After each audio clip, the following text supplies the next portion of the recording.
ఇచ్చేవాడు, కృపనిచ్చేవాడు, మీకు స్తోత్రాలు. ఇది నన్ను మీరు నిలబెట్టుకున్న విధానాన్ని బట్టి మీకు స్తోత్రాలు. పరిశుద్ధాత్ముడా మీకు వందనాలు. దేవా, నిలబడిన నేను తండ్రి, మీరు నన్ను బలపరచండి అయా. మీ వాక్కులు మాలో ఫలించుటకు సహాయం చేయమని యేసు పరిశుద్ధమైన నామంలో అడిగి వేడుకొని పొందుకొని నామ తండ్రి, ఆమేన్. చదవబడినటువంటి వాక్య భాగంలో 6వ అధ్యాయం, దానియేలు గ్రంథం 6వ అధ్యాయము 10వ వచనంలో, ఇటు శాసనం సంతకము చేయబడినని దానియేలు తెలుసుకొనినను అతడు తన ఇంటికి వెళ్ళి యథాప్రకారముగా అనుదినము ముమ్మారు మొక్కలుని తన ఇంటి పైగది కిటికీలు యెరూషలేము తట్టులకు తెరవబడి ఉండగా తన దేవునికి ప్రార్థన చేయించు ఆయనను స్తుతించుచు వచ్చాను. దేవునికి స్తోత్రం కలుగును గాక. అసలు ఇట్టి శాసనం అనేటువంటిది అది ఏ శాసనం? మనం మొదటి నుండి మనం చూసినట్లయితే 6వ అధ్యాయము 1వ వచనం నుండి మనం చూసినట్లయితే ఆ దినములలో దానియేలు ఉన్నటువంటి దినములలో దర్యావేషు అనేటువంటి రాజు తన సంస్థానంలో 120 మంది అధిపతులను నియమించాడు. పరిపాలన అధికముగా ఉండటం వలన 120 మంది అధిపతులను నియమించాడు. అలాగే 3 ప్రధానులను నియమించాడు. ఆ 3లో దానియేలును ప్రసిద్ధుడిగా, శ్రేష్టమైన వాడిగా రాజు ఎన్నిక చేశాడు. అయితే 120 మంది అధిపతులు దానియేలును మంచి స్థానంలో ఉంచటం వలన వారికి ఏమి కలిగిందంటే అసూయ కలిగింది. ఈ దినాన మన మధ్యలో కూడా ఎంతో మంది మనం చూసినప్పుడు, మనం అభివృద్ధి చెందుతూ ఉన్నప్పుడు, దేవునిలో బలపడుతూ ఉన్నప్పుడు అనేక మంది అసూయ చెందేవారు ఎంతో మందిని మనం చూస్తూ ఉంటాం. దర్యావేషు రాజు పరిపాలనలో 120 మంది అధిపతులు కూడా మరి దానియేలును శ్రేష్ఠుడిగా, ప్రధానుడిగా రాజు ఎన్నిక చేసి 3 ప్రధానులలో దానియేలును శ్రేష్టమైన వాడిగా నిర్ణయించినప్పుడు దర్యావేషు రాజుకి దానియేలు మీద మంచి అభిప్రాయం ఉంది. ఎందుకంటే ఆయన దర్శనాలు చెప్పటంలోను, దేవుని నామమును గణపరచటంలోను గొప్పవాడని దానియేలు గురించి దర్యావేషు రాజుకు తెలుసు. అందుకనే నమ్మకస్తుడిగా ఉండటానికి 3 ప్రధానుల మీద దానియేలుని అధిపతిగా నియమించాడు.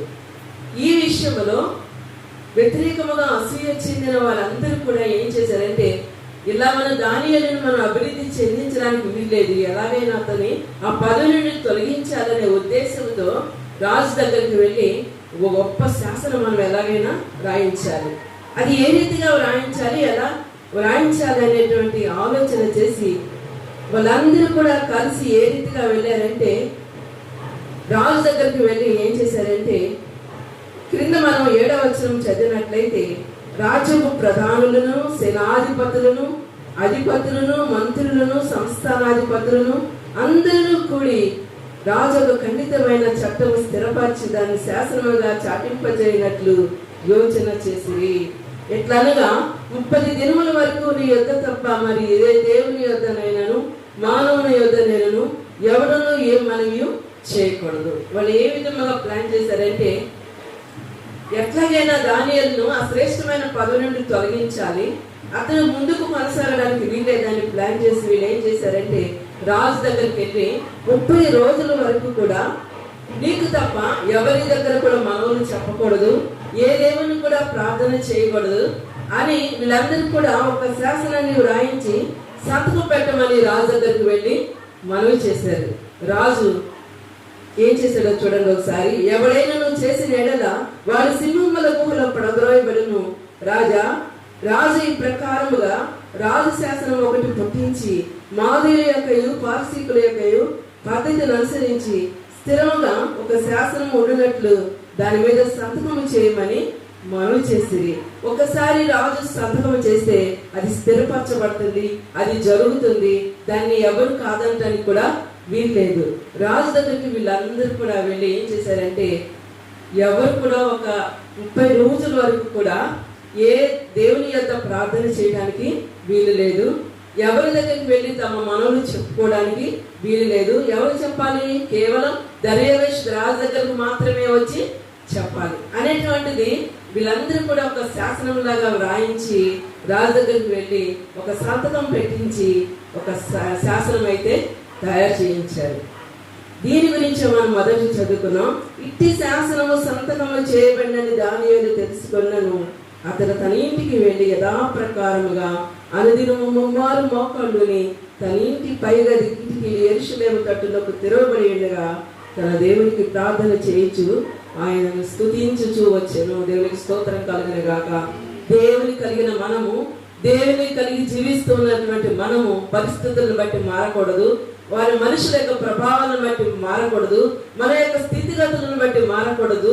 మన ఆత్మీయ స్థితి ఎల్లప్పుడూ స్థిరంగా ఒకే రకముగా ఉండాలి. దేవునికి స్తోత్రం కలుగును గాక. దానియేలు ఎంత స్థిరంగా ఉన్నాడంటే దేవునిలో ఎంతటి భయంకరమైన శాసనం చేయించినప్పటికీ ఎవరైతే దేవునికి ప్రార్థన చేస్తారో, రాజుకు మనవ చేయకుండా దూరంగా ఉంటారో వాళ్ళని ఎక్కడ పడవేస్తానన్నాడంటే సింహాల గుహలో పడద్రోయబడవను అనేటువంటిది ఒక శాసనము చేయించాడు. అయితే దానియేలుకి మాత్రం భయం కలగల. ఎందుకంటే దానియేలు కలిగి ఉన్న దేవుడు ఎలాంటి పరిస్థితినైనా బయటికి రప్పించగల సమర్థుడు. ఆయనకు అసాధ్యమైనది ఏది కూడా లేదు. దేవునికి స్తోత్రం కలుగును గాక. ఇప్పుడు మనం ఆరాధించుచున్న దేవుడు కూడా ఏది కూడా ఆయనకు అసాధ్యమైనది లేదు. ఆయన సమస్తము సాధ్యం చేయగల శక్తివంతుడు, బలవంతుడు. అట్టి దేవుని మనం ఆరాధిస్తున్నాం. దేవునికి స్తోత్రం కలుగును గాక. నమ్ముట నీ వాళ్ళైతే నమ్మువానికి సమస్తము సాధ్యమే. మరి దానియేలు ఏం చేశాడంటే తన గదిలోనికి వెళ్ళి కిటికీ తలుపులు తెరిచి యెరూషలేము వైపు తన కిటికీలు తెరిచి ప్రార్థన చేస్తూ ఉన్నాడు. దానియేలు దినమునకు ముమ్మారు ప్రార్థన చేస్తూ ఉంటాడు. తన పరిస్థితులు ఎలా ఉన్నా, తన యొక్క స్థితిగతులు ఎలా ఉన్నా, తన ప్రక్కన వారు ఎంతగా ద్వేషించినప్పటికీ తన దేవుని స్తుతించడంలో, ఆరాధించడంలో ఏమాత్రం కూడా మర్చిపోయేవాడు కాదు. మరి ఆలస్యం చేసేవాడు కాదు. ఆ సమయానుకూలంగా దేవుని సన్నిధిలో స్తుతించేవాడు. యెరూషలేము వైపు కిటికీలు తెరిచి మోకరించి ప్రార్థన చేసేవాడు. అయితే ఏదైనా ఒక పని చేయకూడదన్నప్పుడు దాని గురించి ఎలా పట్టుకోవాలా, అతను ఏ రీతిగా రాజుకు అప్పగించాలా, ఏ రీతిగా అతన్ని పసిగట్టాలని వేచి చూసేవాళ్ళు కొంతమంది ఉంటారు కదా. యేసుప్రభు వారు సువార్తను ప్రకటించే సమయంలో శాస్త్రులు, పరిసయ్యులు, మరి సదుకాయులు వీళ్ళందరూ కూడా సువార్తను ప్రకటిస్తున్నప్పుడు ఏదో ఒక రూపంలో దేవుని మీద నేరం మోపాలని ఎంతగానో ప్రయత్నం చేసేవాళ్ళు.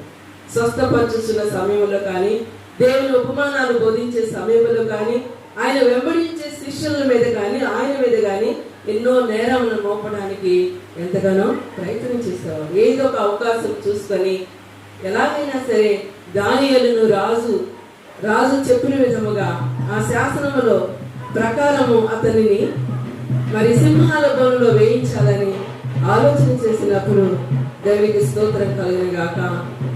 అయినను మనము దేవునికి భయపడకూడదు. అయినను మనము దేవుని స్తుతిస్తూనే ఉండాలి, దేవుని ఘనపరుస్తూనే ఉండాలి.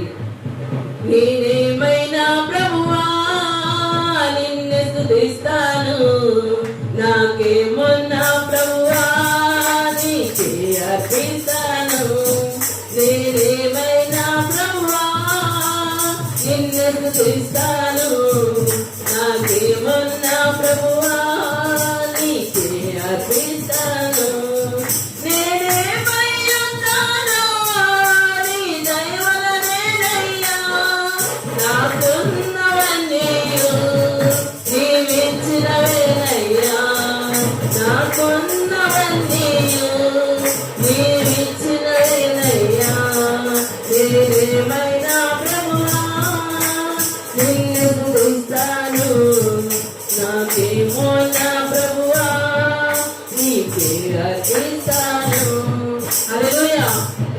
విధమైన అంధకార శక్తులు, ఏ శక్తి గల అధికారముల నామం ఇప్పుడే బంధిస్తూ ఉన్నాను. దేవుని నామమునకు మహిమ కలుగును గాక. 11వ వచనంలో మనం చూస్తున్నట్లయితే, 6వ అధ్యాయము 11వ వచనంలో మనం చూసినట్లయితే, అందుకు వారు చెరపట్టబడిన యూదులలో ఉన్న ఆ దానియేలు నిన్నే గాని నీవు పుట్టించిన శాసనములే గాని లక్ష్య పెట్టక అనుదినము ముమ్మారు ప్రార్థన చేయించు వచ్చుచున్నాడని రాజు ఈ మాట విని బహుగా వ్యాకులు పడి దానియేలును రక్షింపవలనని తన మనసు దృఢము చేసుకొని సూర్యుడు అస్తమించే వరకు అతన్ని విడిపించుటకు ప్రయత్నం చేశాను గాని ఆ మనుషులు దీన్ని చూసి రాజసన్నిధికి సన్నిధిగా కూడి వచ్చి, రాజు స్థిరపరిచిన ఏ శాసనము గాని తీర్మానము గాని ఎవడును రద్దుపరచజాలడు. ఇది మాదీయులకును పారసీకులకును విధి అని తమరు తెలుసుకున్న వాళ్ళని వాళ్ళందరూ కూడా రాజు దగ్గరకు వచ్చి మనవి చేస్తూ ఉన్నారు. దానియేలు ప్రార్థన చేయడం వీళ్ళు చూశారు. చూసి రాజు దగ్గరికి వెళ్ళి నిన్నే గాని ఎవరికి మనవులు చెప్పకుండా తన దేవుణ్ణి ఆరాధిస్తున్నాడు, దేవునికి ప్రార్థన చేస్తున్నాడు అని వాళ్ళు వెళ్ళి రాజు దగ్గర మనవి చేసినప్పుడు రాజు దానియేలుని కాపాడడానికి ఎంతగానో ప్రయత్నం చేశారు. ఎందుకంటే దానియేలు దేవుని యందు భయభక్తి కలిగిన వాడని రాజుకి తెలుసు. విడిపించడానికి ఎంతగానో ప్రయత్నం చేశాడు. అయినను శాసనం రాయించాడు కనుక ఆ శాసనములకు రాజు కట్టుబడి ఉండకపోతే ప్రజల దృష్టిలో చెడ్డగా కనబడతాడు కనుక ఆ శాసనమును నిర్ణయించడానికి, దాన్ని అమలు పరచడానికి రాజు ప్రయత్నం చేశాడు. దేవునికి స్తోత్రం కలుగును గాక. 16వ వచనంలో మనం చూసినట్లయితే అంతటా రాజు ఆజ్ఞేయగా బంటోతులు దానియేలును పట్టుకొని పోయి సింహముల గుహలో పడద్రోయగా రాజు నీవు అనుదినము తప్పక సేవించుచున్న నీ దేవుడే నేను రక్షించునని దానియేలుతో చెప్పాను. దేవునికి స్తోత్రం కలిగిన గాక. నెబుకద్నెజరు తెలుసు, ఆ రాజుకి తెలుసు దానియేలు ఎవరిని ప్రార్థిస్తున్నాడో, ఎవరిని స్తుతిస్తున్నాడో, ఎంత శక్తి గల దేవుని ఆరాధిస్తూ ఉన్నాడో, ఎంత బలమైన దేవుని ఆరాధిస్తున్నాడో, ఎంత గొప్ప కార్యములు చేయగల దేవుని ఆరాధిస్తున్నాడో దానియేలు అనే సంగతి రాజుకి తెలుసు. అయితే వాళ్ళ శాసనం ప్రకారము దానియేలుని తీసుకుని వెళ్ళి సింహాలు బోనులో వేసినప్పుడు రాజు ఏమని మాట్లాడుతున్నాడంటే నీవు అనుదినము తప్పగా సేవించుచున్న నీ దేవుడే నిన్ను రక్షించును. దేవుని స్తోత్రం కలిగిన గాక. అవును, ఆయన రక్షించుటకు సమర్థుడు. సింహాలు బొండలు వేసి ఆ గుహ దగ్గర పెద్ద బొండ వేసి దానియేలు బయటకు రాకుండా అడ్డుగా పెట్టి సింహాల బొండలో దానియేలుని ఉంచారు. దానియేలు ఏం చేస్తున్నాడో తెలుసండి? సింహాల బోన ఎంత భయంకరంగా ఉంటుందో, శవాలు అవి వాటి ఆహారం మాంసం కదా, భయంకరమైన వాసనతో కూడుకొని ఉంటుందా కానీ గాలి లేదు, వెలుతురు లేదు, అడ్డుగా రాయి పెట్టి ఉన్నారు. అయితే దానియేలు దాన్ని చూడలేదు, అసలు ఏమాత్రం గదిని పట్టించుకోవడం లేదు. సింహాలు ఉన్నాయనే భయం కూడా దానియేలు లేదు. కారణం ఏంటంటే ఆయన మోకరించి అక్కడ ప్రార్థన చేస్తూ ఉన్నాడు. సింహాల గదిలో మోకరించి ప్రార్థన చేస్తూ ఉన్నాడు. రాత్రంతయు సింహాల గదిలో మోకరించి ప్రార్థన చేస్తూనే ఉన్నాడు. సింహాలు ఎలా ఉన్నాయంటే ఒక్కడి కూడా నోరు వెదపకుండా మౌనంగా దానియేలు దగ్గర పండుకొని ఉన్నాయంట. దేవునికి స్తోత్రం కలుగును గాక. కారణం ఏంటంటే సృష్టిలో ఉన్న ప్రతిదీ కూడా దేవుని అధికారములకు లోబడాల్సిందే. సృష్టిలో ఆయన నిర్మాణంలో ఉన్న ప్రతిదీ కూడా ఆయన ఆజ్ఞకు లోబడవలసిందే. దేవుడు ఆజ్ఞేయగా సింహాలు మౌనంగా ఉన్నాయి. దానియేలు ప్రార్థన చేస్తూ ఉండగా దేవుడు ఆలకిస్తూ ఉన్నాడు. అయితే ఆ దేవుడు ఆ ప్రార్థన ఆలకించి ఒక దూతను రప్పించి దానియేలును సింహపు గుహలో నుండి బయటికి రప్పించాడు. దేవునికి స్తోత్రం కలుగును గాక. చూడండి 19వ వచనంలో తెల్లవారుజామున రాజు వేగిరమే లేచి సింహముల గుహ దగ్గరకు త్వరపడిపోయాను. అతని గుహ దగ్గరకు రాగానే దుఃఖ స్వరముతో దానియేలును పిలిచి జీవము గల దేవుని సేవకుడు అయిన దానియేలు, చూసారా ఎలా పిలుస్తున్నాడో, ఎంత దేవుని గౌరవిస్తున్నాడో చూసారండి రాజుగారు. జీవము గల దేవుని సేవకుడు అయిన దానియేలు. దానియేలు ఆరాధిస్తున్న దేవుడు ఎలాంటి దేవుడు అంటే జీవము గల దేవుడు. జీవము గల దేవుని ఆరాధిస్తున్నటువంటి దానియేలు నిత్యము నువ్వు సేవించుచున్న నీ దేవుడు నిన్ను రక్షింపగలిగేనా? నువ్వు ఎలా ఉన్నావో నాకు తెలియదు, నువ్వు బ్రతికి ఉన్నావో ఎలా ఉన్నావో నాకు తెలీదు. నీవు ఆరాధిస్తున్నటువంటి దేవుడు జీవము గల దేవుడు కనుక నువ్వు ఎలా ఉన్నావు అని చెప్పేసి ఆ సింహాల గుహ దగ్గరికి వచ్చి రాజు దానియేలుతో మాట్లాడుతున్నాడు. నీవు నిత్యము సేవించుచున్నది దేవుడు నిన్ను రక్షింపగలిగేనా అని అతనిని అడిగాను. దానియేలు చక్కని ప్రత్యుత్తరం ఇస్తున్నాడు. చూడండి, సింహాల గుహలో ఉండి అందుకు దానియేలు రాజు చిరకాలము జీవించుగాక. దానియేలుకి ఏమన్నా కోపం ఉందా? తన సింహాల గుహలో వేశాడు కదా, దానియేలు రాజుతో నేను ఎందుకు మాట్లాడాలని ఆలోచన చేయలేదు. రాజుని దీవిస్తూ ఉన్నాడు. చూడండి, ఇక్కడ నేను ఆ దేవుని దృష్టికి నిర్దోషిగా కనబడితేనే కనుక ఆయన తన దూతను పంపించి సింహములు నాకు ఏ హాని చేయకుండా వాటి నోళ్ళు మూయించెను. హల్లెలూయా. దేవునికి స్తోత్రం కలుగును గాక. దేవుని నామమునకు మహిమ కలుగును గాక. సృష్టికర్త అయిన దేవుడు సమస్తమైన సృష్టిలో ఉన్న సమస్తమైన అధీనంలో ఉంటుంది కనుక సింహాల నోళ్లను మూసిన దేవుడు గొప్ప దేవుడు కనుక దానియేలు రాత్రంతయు దేవునితో మాట్లాడుతూనే ఉన్నాడు. ఇక్కడ సాక్షి ఇస్తున్నాడు ఏమనంటే, ఆయన తన దూతను పంపించి సింహములు నాకు ఏ హాని చేయకుండా వాటి నోళ్లు మూయించెను. యెహోవా యందు భయభక్తులు గల వారి చుట్టూ ఆయన దూతలు కావలిండి వారిని రక్షించునని కీర్తన గ్రంథం 34వ అధ్యాయంలో వ్రాయబడి ఉన్నది. దేవునికి స్తోత్రం కలుగును గాక.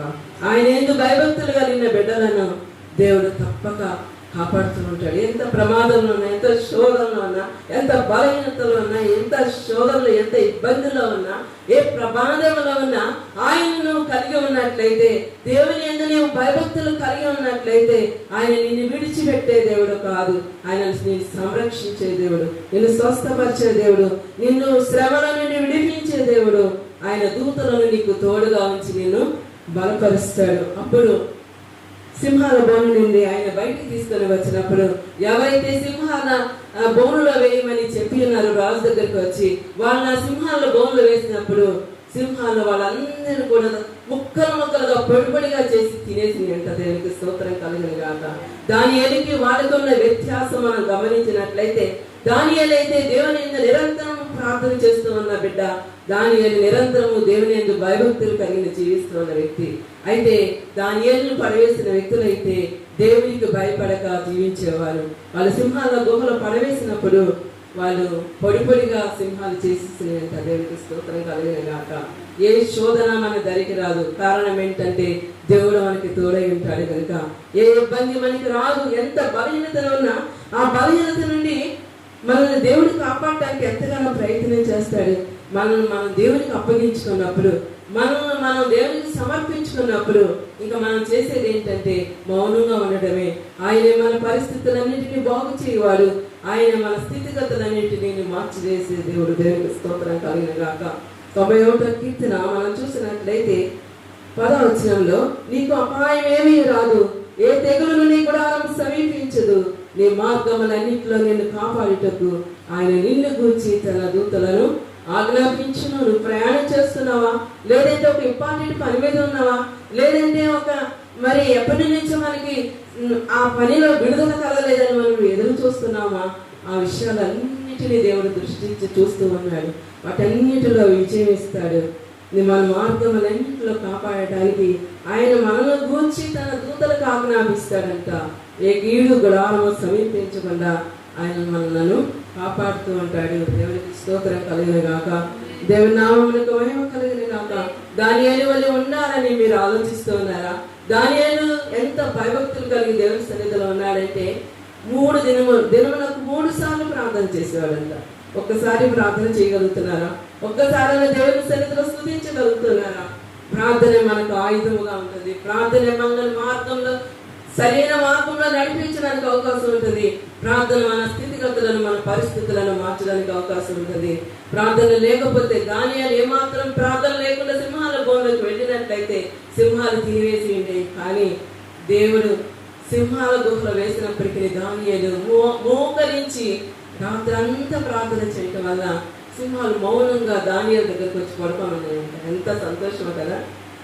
నిజంగా దేవుణ్ణి ఆరాధించుతున్న మనము సింహాలైనా ఏమి చేయలేవు, ఎంతటి దుష్టులైనా మనల్ని ఏమీ చేయలేరు, ఏది కూడా మన దరికి చేరదు. కారణం దేవుడి దూతలు మనకి తోడుగా ఉంటాయి.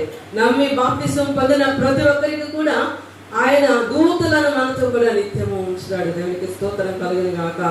యేసు ప్రభువే నిజమైన దేవుడని నోటితో హృదయంతో ఒప్పుకొని పశ్చాత్తాపంతో బాప్తిసం పొంది పరిశుద్ధాత్మ సహాయంతో దేవుని అడుగు జాడల్లో జీవిస్తూ ఉంటారో వాళ్ళు ఎలా ఉంటారంటే దేవుని దూతల సహాయంతోనే ప్రయాణం చేస్తూ ఉంటారు. వారు ఎక్కడికి వెళ్ళినా సరే ఆ దూతలు వారికి తోడుగా ఉండి నడిపిస్తూ ఉంటారు. నీ సొంత ఆలోచనలు ఎక్కడ పని చేయకుండా దేవుని ఆలోచన ప్రకారం వారు మనలను నడిపిస్తూ ఉంటారు. దేవునికి స్తోత్రం కలిగిన గాక. 34వ కీర్తనలో 6వ వచనంలో ఏమని వ్రాయబడి ఉన్నదంటే, యెహోవా యందు భయభక్తులు గలవారి చుట్టూ ఆయన దూత కావలి వారిని రక్షించును. ఆయన దూత మన చుట్టూ కావలుగా ఉన్నప్పుడు ఏది కూడా మన దగ్గరికి చేరకుండా దేవుడు తన ప్రశస్తమైన హస్తం క్రింద మనలను భద్రపరుస్తాడు. నమ్మితే దేవుని మహిమను మనం చూస్తాం, నమ్మితే దేవుని కార్యమును మనం చూస్తాం. మా కుటుంబ జీవితంలో జరిగిన ఒక సంగతి మీ దృష్టికి తీసుకురావాలని నేను ఎంతగానో ఆశపడుతూ ఉన్నాను. మా బాబు ఇంజనీరింగ్ చదవడానికి ఫస్ట్ రోజు మరి జాయిన్ అవడానికి వెళ్ళడానికి ముందు ఉదయకాల సమయంలో డాడీ ఇప్పుడే వస్తానని బయటికి వెళ్ళొస్తానని చెప్పి కాలేజీకి వెళ్ళే ముందు సైకిల్ వేసుకొని బయటికి వెళ్ళాడు. రోడ్డు దాటిన తర్వాత మెయిన్ రోడ్ ఎంటర్ అవగానే కొంచెం ముందుకు వెళ్ళగానే 2 వీలర్ వాహనం వచ్చి బాబుని స్పీడ్గా గుద్దేసి వాళ్ళు వెళ్ళిపోయారు. కనీసం పట్టించుకోలేదు. అలా పడిపోయాడు. పడిపోయిన తర్వాత పక్కన ఉన్న వాళ్ళందరూ అనుకుంటున్నారంట, కొంచెం వినపడుతుందంట బాబుకి, ఈ కుమారుడు ఎవరో కానీ దేవుడు కాపాడాడు కనుక బ్రతికి ఉన్నాడు, చాలా ప్రమాదం నుండి దేవుడు రక్షించాడు అని చెప్పుకుంటూ బాబు దగ్గరకు వచ్చి మాట్లాడుతున్నాడంట. కొంతసేపటికి నెమ్మదిగా లేచి మరలా సైకిల్ తీసుకొని దాన్ని కొంచెం బాగు చేయించుకొని మళ్ళీ డాడీ కొప్పడతాడని భయంతో ఆ సైకిల్ కొద్దిగా బాగు చేయించుకొని మరలా ఇంటికి వచ్చాడు. ఏంటన్నా లేట్ అయిపోయిందని అంటే, ఇవాళ చాలా ప్రమాదం నుండి దేవుడు కాపాడాడు. నాన్న నువ్వు ఎలా పడిపోయావని మేము అడిగినప్పుడు, ఎవరో పట్టుకొని నన్ను పడుకోబెట్టారమ్మా, నేను నేరుగా పడిపోతే బ్రతికి ఉండేవాడిని కాదు, ఎవరో పట్టుకొని నన్ను పడుకోబెట్టారు కనుక ఆ రోడ్డు మీద, అంత పెద్ద రోడ్డు మీద ఇలా పడిపోయాడు. అలకంతలుగా పడిపోయినప్పుడు ఆ దేవుని దూతలు కావలి ఉన్నారు కనుకనే ఆ బిడ్డ సురక్షితంగా దినాల సాక్షిగా నిలబడాడు. ఇప్పటికీ మన మధ్యలో ఒక దైవ సేవకుడుగా సువార్తను ప్రకటిస్తూ ఆయన సాక్షిగా జీవిస్తున్నారంటే కేవలము దేవుని దూతల సహాయం, దేవుని సన్నిధి తోడుగా ఉన్నది కనుకనే మేము సజీవ లెక్కలో దేవునికి సాక్షులుగా బ్రతకగలుగుతున్నాం. దేవునికి స్తోత్రం కలిగిన కాక. ఒక్క దెబ్బ కూడా తగలేదు. ఆ సమయంలో వాహనాలు కూడా రాకుండా దేవుడు కాపాడాడు. అది మెయిన్ రోడ్డు కనుక వాహనాలు వస్తే ప్రమాదం జరుగుతుంది కనుక అంతే కూడా దేవుని కృపలో క్షేమముగా కాపాడాడు. మేమందరం కలిసి మళ్ళీ కాలేజీకి వెళ్ళి సంతోషించాం. దేవునికి స్తోత్రం కలిగిన కాక. ఇలాంటివి ఎన్నో మా జీవితాలలో దేవుని యొక్క సహాయం ఎంతగానో మేము అనుభవిస్తూ ఆయన సన్నిధిలో జీవిస్తూ ఉన్నాం. నీవు ఎలాంటి స్థితిలో ఉన్నా సరే ప్రార్థన అనేది మర్చిపోకూడదు, వాక్యం అనేది మర్చిపోకూడదు. ఒకవేళ చదవలేకపోతే ఆదివారం ఏ వాక్యం అయితే మీరు నేర్చుకుంటున్నారో అది మనసులో ముద్రించుకొని దాన్ని ధ్యానించుకుంటూ వారమంతా కూడా మీరు ప్రార్థన చేసుకున్నప్పుడు దేవుడు మీ ప్రయాణాల్లో, మీ రాకపోకల్లో తోడైంది నడిపిస్తాడు. బలవంతుడిగా, శక్తివంతుడిగా ఉంటారు. దేవునికి స్తోత్రం కలుగును గాక. దానియేలును దేవుడు రక్షించాడు కనుక దానియేలు రక్షించిన దేవుడు నిన్ను నన్ను రక్షించడానికి కూడా సమర్థుడు. ఆయన ఎవరిని ద్వేషించే దేవుడు కాదు. పక్షపాతం అంతకంటే కూడా లేదు. లేని వారు ఉన్నవారిని తేడా లేదు, బలవంతులు బలహీనలనే తేడా లేదు. ఎలాంటి వ్యత్యాసము దేవునిలో లేదు. ఈ లోకంలోనే ఈ వ్యత్యాసాలన్నీ కూడా దేవుని దృష్టిలో మనము నీతివంతులముగా, పరిశుద్ధులముగా, దీనులముగా మనం జీవించినప్పుడు దానియేలును కాపాడిన దేవుడు మన జీవిత కాలం అంతే తోడైంది. ఆయన దూతలకు ఆజ్ఞాపించి ఆయన దూతలను మనకు తోడుగా ఉంచి సంరక్షిస్తాడని తెలియజేస్తూ దేవుడి కొద్ది మాటలు దీవించిన కాక. ఆమేన్.